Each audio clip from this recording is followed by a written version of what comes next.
All right. So for this episode, I put a Q&A question sticker on my Instagram story. And I've done this before when I wanted to start a YouTube, but I took it seriously this time. I was like, I have a podcast, and I want to answer your juicy questions. Don't ask the boring stuff. Don't ask about how I got into overtime. Don't ask about, like, my inspiration. No, ask, like, real stuff about my life that you want to know, because that makes it interesting. I mean, some of them are a little more basic. And then, ooh, excuse me. Okay, I'm good. And then some of them are pretty actually good. Like, some of them are, like really invasive, but, like, in a good way. So, like, we're going to get a little invasive here. So this episode is Invasive Questions with Megan. And these are all asked by you guys. So if you asked me a question on my story, I have, like, 25 of them here. And a lot of them did repeat. So a lot of these actually were asked, like, a million times. So the first one's really basic.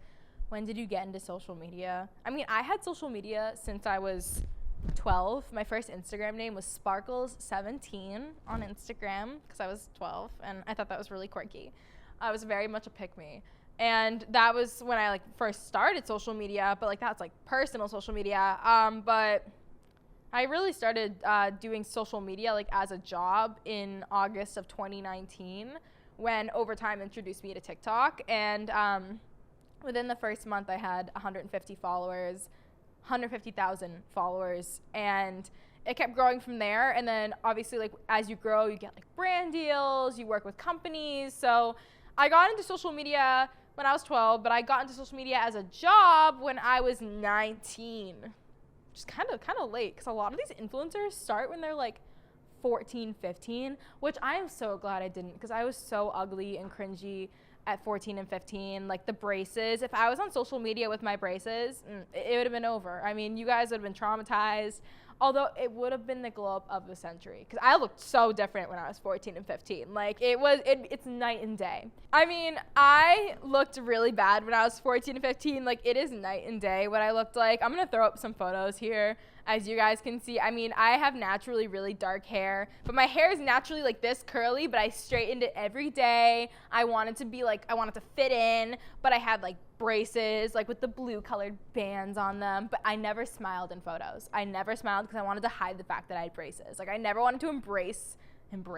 that I was 15 with braces, like most kids are. So I always tried to hide it. I did my makeup to, like, look older because I wanted to, like, be older so bad. I wanted to be, like, grown up, and, like, it was just so bad. You can just see here, like, I have, like, fake lashes on in this photo, probably the one that I'm, like, putting up here. Like, it was disgusting. So I'm really glad I didn't grow up on social media, because I really do not think that I would have wanted my entire awkward teen years documented like that. And while they somewhat were, it was in my own right, and only the people in, like, Peabody, Mass have seen it. So no one in New York City has seen Megan at her worst, and if you do, it's only what I've posted as a throwback. So it is what it is. But no, yeah, but I technically been doing social media since 2019, seriously, and now it's 2021, almost 2022, so it's almost been 3 years. Yes, it's been 2 so far, which is kind of crazy because it feels like it's been, like, no time at all. The next question is a crazy fan moment / scary situation that I had encountered. There's a lot, but there was one that came to mind that I was like, wow, this is the first time I really realized, I'm like, people can get a little crazy, just a little bit. I was on a walk last summer, and I was in, like, my little hometown, whatever, and I'm on a walk. I'm just strolling through Massachusetts, and a group of kids. So granted, I wasn't scared. These kids were kids, like, literal kids. I think, like, under 13 as a child, above 14 as a teenager. And so they saw me walking. They took photos of me, and they were really sweet. It was over. It was cool. I'm like, well, I was like, okay, whatever. I go walk home, and 20 minutes later, the dog starts barking, and I hear, Overtime Megan's in there, Overtime Megan's in there. And I'm like, what? And I look around, and in every single window, the kids are looking in the house. They followed me home despite staying. I would look behind me too. I always look behind me. I'm a girl. I don't know. I keep awareness. No one was behind me when I walk home. Like, these kids literally kept their distance enough to where I wouldn't see them follow me home, and they followed me home and were like looking in the house. They were asking me to open the door. I wasn't terrified. I was more just mortified because like I'm like, what if I was walking around my house with no pants on or something, and these kids are just looking into the privacy of my home right now? I was scared. I didn't want them to think that I actually like was home, even though they saw me. So I called my friend and I'm like, can you come scare these kids off and tell them to get off the property? And so my friend came, he drove up in his car and he's like, hey, yeah, you guys can't be here. But I'm telling you, having a bunch of like 12-year-olds surround your house and stare into your windows, and you didn't know that anyone was staring into you to begin with is a little, it's a little much. But it wasn't scary. I think that's more of a crazy fan moment. I've never really been in too much of a scary situation. Like, obviously, as a girl, you have to, like, watch yourself and you have to be a little more aware. I've had dads come up to me, but, like, nothing, like, where, like, I feel like I'm being followed home or anything besides those kids. But, no, like, that was, like, just probably the craziest thing that's ever happened to me. I will say a cute moment is that, last time I was in Atlanta for Overtime Elite, this little girl came up to me and we were just, like, having a conversation. I asked her name. She must have been like about 8 or 9 years old, and I gave her my like courtside seat, and she like had the best time ever, and her mom was like, you're so sweet. But it was like so cute. Like that was probably like the cutest fan moment, also because I don't really have girls that like follow me, and she obviously doesn't have social media. This girl was like way too young, but like it was just like it was like the cutest moment. I don't know, that's not even a fan moment, just a wholesome OTE Atlanta moment. All right, next question. Someone asked, what do I truly look for in a guy? Yeah, I get it. I only have guy followers, so I'll give you guys some advice. I don't know if you want to know what I look for in a guy or what girls look for in a guy, but I will say, I'll say what I look for in a guy. I don't know. I just look for somebody. I don't know what I like. I don't really have a type. Every person I've ever had a crush on in my life has been completely different from one another. I've gone through phases of different types of people that I like maybe you played football, or maybe you have brown fluffy hair. I'm in that phase right now. Or maybe you have tattoos, maybe you play baseball, like something so random. I know my type. But like I would say my celebrity crush is Jim from The Office, because he aged like fine wine. I like tall, I like brown hair. I don't know. He's a very simple man, though. I don't like too simple of people. Like, I like people with, like, really crazy energy, but not too crazy, because I like my energy to, like, be a little more than yours. But definitely Jim from The Office is my celebrity crush. John Krasinski, yes. But then if I could say Steve Carell from The Office, I just have an Office addiction. Like, Michael Scott, if I was, like, 40 and I was in The Office, like at the time of like his Office era, I would have totally married Michael Scott, like sweetest man ever. And then you realize Steve Carell is not actually Michael Scott, it's just a character. So I don't know, that's my TV crush, but then like my celebrity crush is John Krasinski. I don't know, I just look for a guy that's loyal. Like all you have to be is loyal. Just don't be like too obsessive. I like a little bit of a chase. Like I like to feel like you don't like me sometimes, because then I have to like kind of put in a little more effort. I don't know. It's all about personality. You have to be a family man. You have to like really be close with your family. Have a dog. I like dogs. You have to like the same shows as me though. If you have like really different tastes in shows, like I'm gonna be weirded out by that, because if you don't watch The Office, if you don't watch Outer Banks, those two shows, you have to like those two shows. If you like don't like those shows or just have never seen them, then just immediate red flag. Like if you're someone that watches like Breaking Bad, I just don't know why I just wouldn't like you. I just would not get along with you. Or like what were those like crime shows, like Special Victims Unit? I don't know. I just can't get along with that. So no, I like true crime TikToks though. If you like true crime TikToks, we can be friends or date. I'm taken now, but you know, just remember. All right, what's the worst experience you had with a teacher?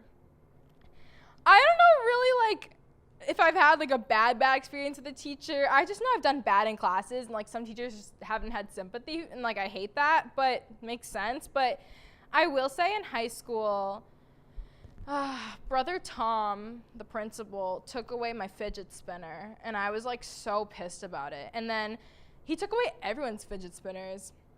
hung him up in his office. And if you go to Fenwick now, Brother Tom doesn't work there, so I can say this.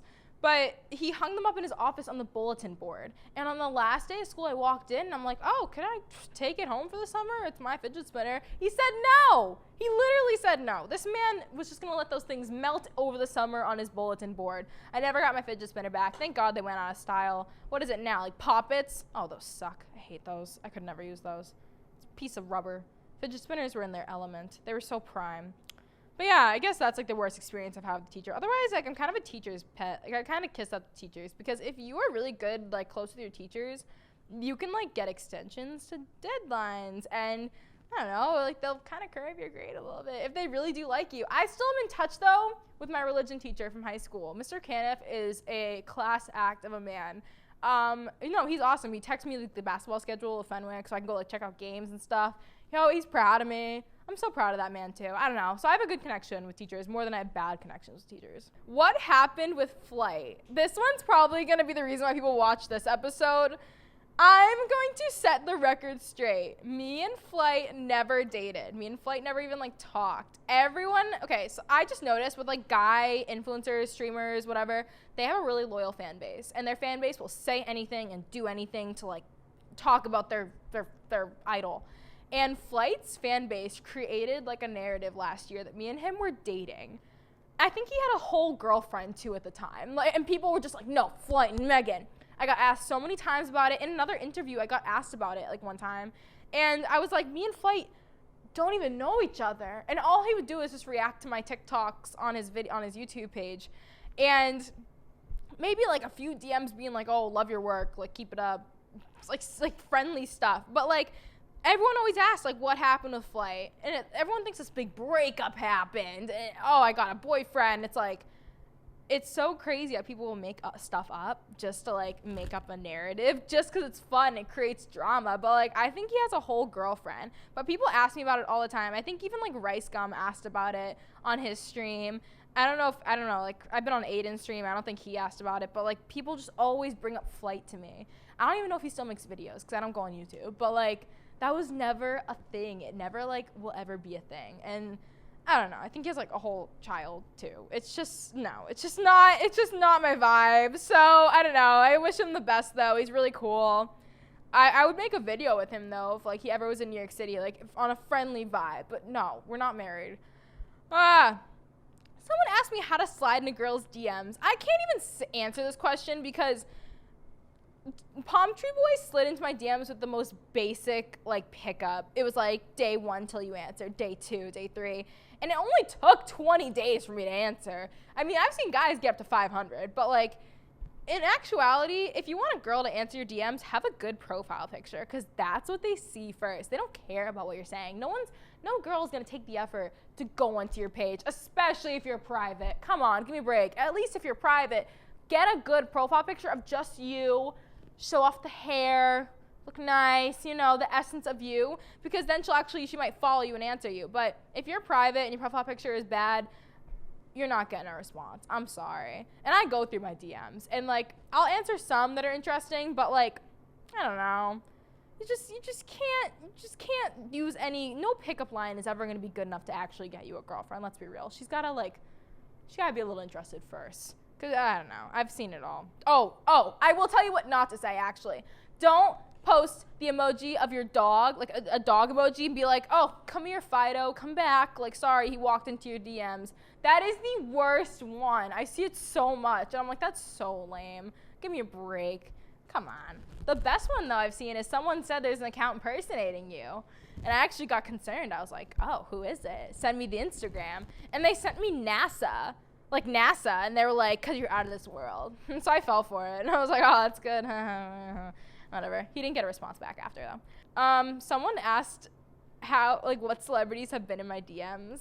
And I'm not trying to out anybody here, but, like, people in the DMs have just ranged from, like, washed-up reality stars to, like, athletes, of course, to just, like, the most, like, people that own companies, like, the list is endless. But usually when, like, celebrities slide in the DMs, like, it obviously doesn't go anywhere. It's usually, like, a conversation of, like, oh, where are you from?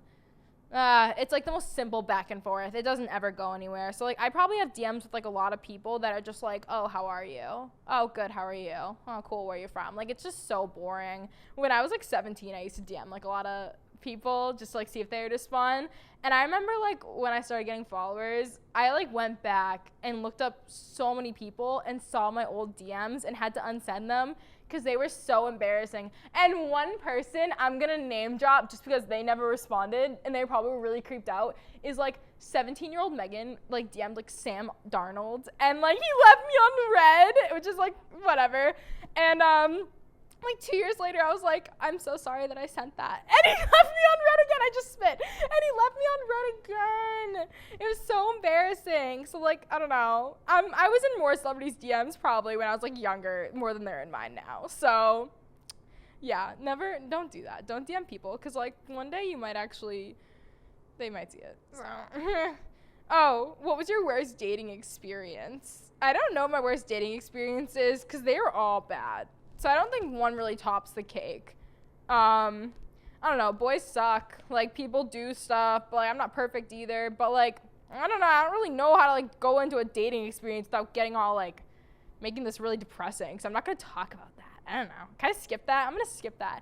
I will say my worst date, though, was someone took me to the M&M store in New York City. And he just only talked about his parents being like CPAs the whole time, which means you're rich. And I just did not know how to respond. I wasn't gonna be like, oh, my mom's just like a teacher. So he just kind of talked about how rich he was and how he grew up in like Manhattan. And I'm just sitting there munching on my like customized M&Ms. So I just wanted to go home. But I got like chocolate out of it, so like that's cool. But I just literally, that was so embarrassing. And then he asked me if we wanted to like stop at dinner after the M&M store, and I was like, oh, I have to get home, I have homework to do. Like, so weird. No, you always gotta do the homework lie to get out of a bad date. All right, the skincare routine question. I mean, come on, boys. Like, why do guys want to know this? Like, you guys, come on, moisturize. I know y'all don't be moisturizing after your showers. I'm skipping that. This one I answered last episode, though, a little bit. How do you manage college and traveling? I kind of just do my homework on the plane or, like, in the airport or, like, when I'm in my hotel room and I have time before, like, I have to go to, like, the arena or stuff. I just do my homework at random times. I think the first time I was in Atlanta, I did my homework until, like, 6 a.m., and then I was like, I have to leave for a flight. So that was terrible, but I try. I just gotta drink a lot of caffeine. I don't want to answer this one.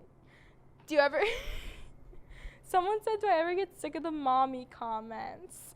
I do and I don't. I mean, like, it's weird when people, like, go on a trend and, like, comment the same thing over and over. Like, be original for once.